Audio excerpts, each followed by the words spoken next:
মনে হয় কেউ আসছে।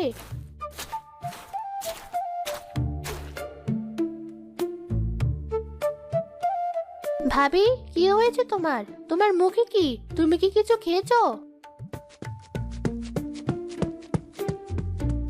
আশ্চর্য, ভাবির আবার কি হলো? ভাবি লুকিয়ে লুকিয়ে কিছু খাচ্ছিল না তো? না না, ব্যাপারটা তো দেখতে হচ্ছে। কি ব্যাপার ভাবি, অমন দৌড়ে কোথায় গিয়েছিলে? আসলে রিমি, সারাদিন না খেয়ে আছি তো, তাই খুব বমি পাচ্ছিল। তাই বমি আটকে রাখতে না পেরে চলে গিয়েছিলাম। শরীরটা খুব দুর্বল লাগছে। ও, তাই বলো? আমি তো ভাবলাম তুমি লুকিয়ে লুকিয়ে খাচ্ছো।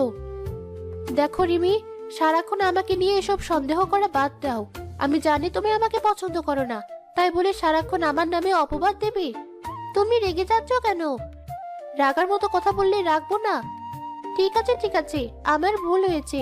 চলো এবার বাকি কাজ ছেড়ে ফেলি। কিছু মনে করো না রিমি, সারাদিন না খেয়ে আমার খুব দুর্বল লাগছে। আমি এবার কিছু করতে পারবো না, এবার আমাকে বিশ্রাম নিতে হবে।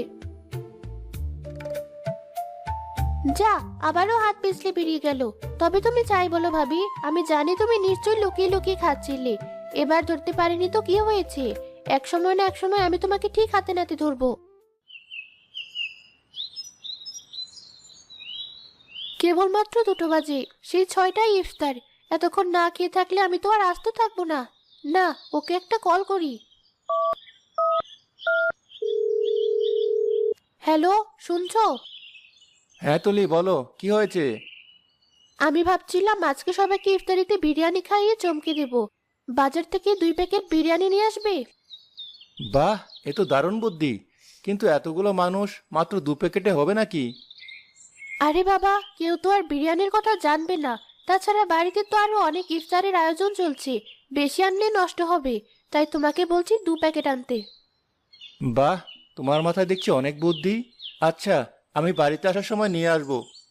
না না, তুমি এখনই নিয়ে এসো। আচ্ছা আচ্ছা, আমি এখনই তোমাকে বিরিয়ানি দিয়ে আবার বাজারে আসছি। বিরিয়ানির কথা শুনে খিদেটা যেন চাকান দিয়ে উঠলো।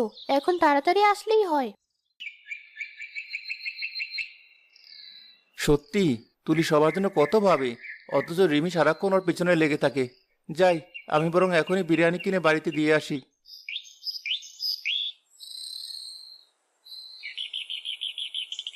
চাচা, আমাকে 2 প্যাকেট বিরিয়ানি দেন তো। আরে, রিফাত বাবা যে। তা বাবা, মাত্র 2 প্যাকেট বিরিয়ানি? কিন্তু তোমার বাড়িতে তো অনেক লোক। ও, বুঝেছি, শুধু বৌমার জন্য নিয়ে যাবে বুঝি। না না চাচা, আমার বউ খুব ভালো। সে কোনো কিছু একা খায় না, সবার জন্য নিয়ে যেতে বলেছে। আসলে বাড়িতে তো সবাই রোজা। তাছাড়া বাড়িতে আরো অনেক ইফতারের আয়োজন হয়েছে, তাই অল্প করে নিয়ে যেতে বলেছে। বাহ বাহ, আমাদের বৌমা দেখছি খুবই লক্ষ্মী মেয়ে। দাঁড়াও বাবা, আমি এখনই দিচ্ছি।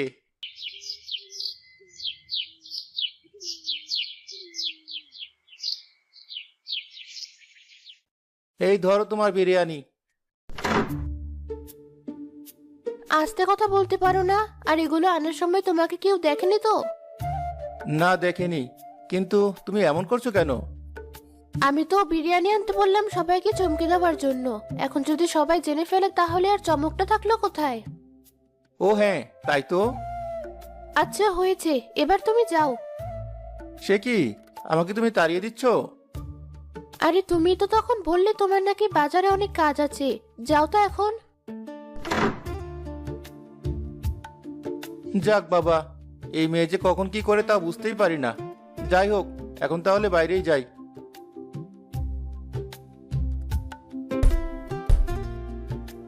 আরে এখন আবার কে এলো? প্যাকেটটা তো খাটের নিচে রেখে দেই। কি হয়েছে ভাবি, এই ভর দুপুরে দরজা বন্ধ করে রেখেছো কেন? কি করব বলো, খুব ঘুম পাচ্ছিল। তাই ভাবলাম দরজাটা বন্ধ করে একটু ঘুমাই। ঘর থেকে বিরিয়ানি বিরিয়ানির গন্ধ পাচ্ছি মনে হচ্ছে। হা হা হা হা, কি যে বলো না। আমার মনে হয় তোমার রোজা ধরে গেছে, তাই বিরিয়ানির গন্ধ পাচ্ছো। এই তো রিমি, তুই এখানে? আমি তোকে খুঁজে বেড়াচ্ছি। কি হয়েছে মা? আমার সাথে একটু মিনাদের বাড়িতে চল দেখি। আজ ওদের জন্য একটু ইফতারে দিয়ে আসবো। বাহ, সে তো খুব ভালো কথা, চলো চলো। তাহলে বৌমা, তুমি এদিকটা খেয়াল রেখো। আমরা আসি। আচ্ছা মা, আপনি একদম চিন্তা করবেন না, আমি ঠিকঠাক খেয়াল রাখবো। এতক্ষণে বাড়ি থেকে আপদ বিদায় হয়েছে, এবার আমি আরামে বিরিয়ানি খেতে পারবো, বাইরে বসেই খেতে পারবো।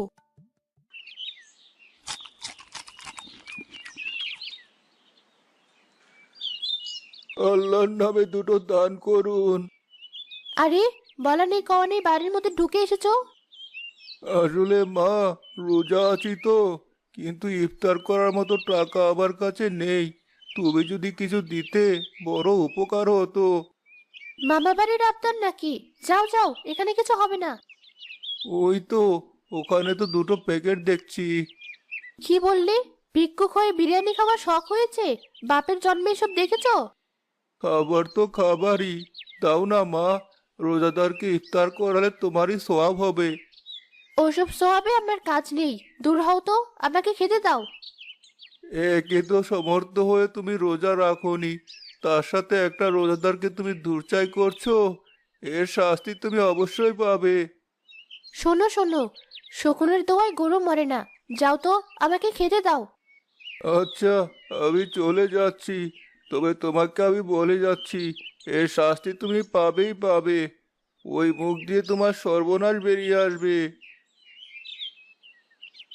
যত সব, দূর, ওরা আবার চলে আসবে, তাড়াতাড়ি খেয়ে নি।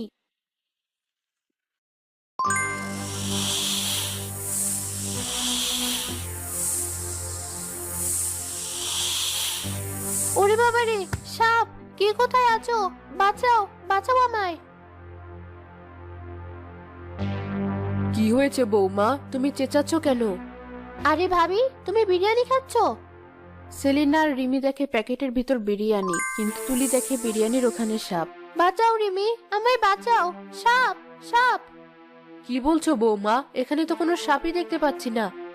ওই যে প্যাকেটের ভিতর সাপ! ওরে বাবা রে, বাঁচাও, আমায় বাঁচাও। ছি ছি ভাবি, তুমি বিরিয়ানি খাচ্ছ আর এখনো মিথ্যে বলছো?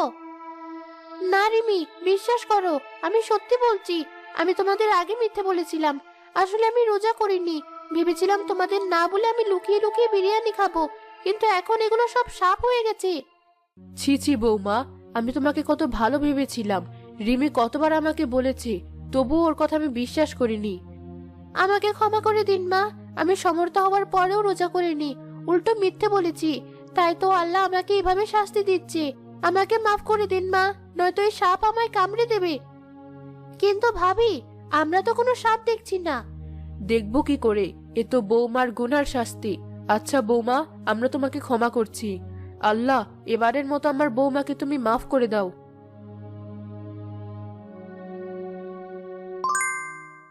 এই তো আর কোনো সাপ নেই। আমি বুঝতে পেরেছি মা, আল্লাহই আমাকে আমার পাপের শাস্তি দিয়েছে।